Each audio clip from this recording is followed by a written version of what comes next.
Yeah. Okay, what's your name? Judith. Mark. Hiya. Okay, thanks for stopping, Judith. Here's the question. Okay. Take a moment to think about this, all right? What do you think happens to you, Judith, after you die? Don't answer quickly if you don't want. I think you go to purgatory, I think. Somewhere you go before you are either reborn or go to heaven or whatever. Is that like a Catholic kind of, is that a Catholic way of thinking, is it? No. Where do you get that from? Where's your thoughts behind that? Well, I had this weird dream about my mum who's dead. And I've never dreamt about her before. She died about 20 years ago. And I dreamt that I went to see her for the first time ever after she died. And it was like she was back home in the West Indies, but she'd changed, she was different. I mean, she was healthy, but she was older. And but she was so shocked to see me, she couldn't speak. And I saw this all from behind. And then I was awake, and that was it. Wow. Interesting. So, if there's a heaven, Judith, just if, do you think you're good enough to get in? Probably not. Why? Well, I guess I'm a sinner like everybody else. Okay, interesting. Hold that thought. Okay, just like there's a standard to get into university, Right. do you think there's a standard to get into heaven? I really don't know. Probably. The Bible gives us a standard. It's called the Ten Commandments. Yeah. Have you heard of the Ten Commandments? Can you give me one of them? Don't steal.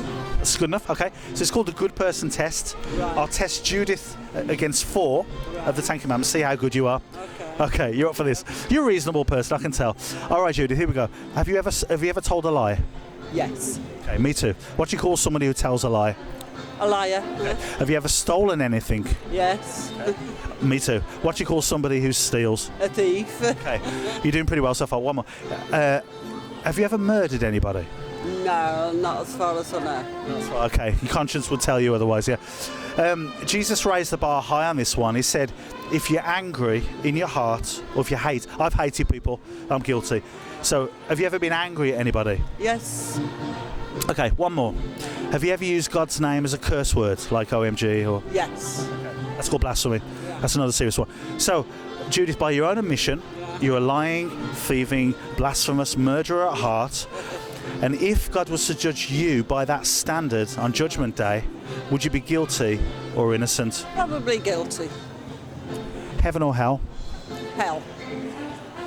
Have you ever burnt yourself on a flame or an iron or anything like that? Yep. It's not nice, is it? No. Okay, so would that concern you if that was true? If you died right now and you was to get judged by that standard, you go to hell, would that concern you? I suppose so, yeah. Okay, it's concerning me because I wouldn't want you to go there. I don't want. So I'm going to give you the good news.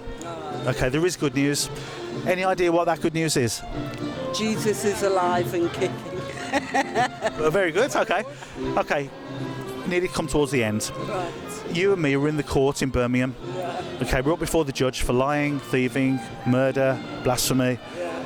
The judge puts a £1 million fine on our life. Yeah. You can't pay the fine, it's too high. Yeah.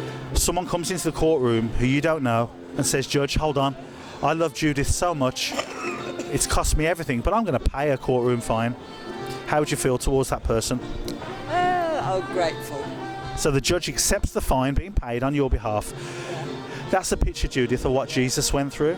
When he was being whipped and crucified, he was legally paying your courtroom fine based on the laws that you and me broke, the Ten Commandments. He kept them all perfectly. Because the Bible says the wages of sin... Okay, so when are you going to stop preaching to me now? Can you tell me to? Okay, stop. Okay, have a nice day. We'll be praying for you. She said, when are you going to stop preaching? He said, as soon as you tell me to. I said, okay.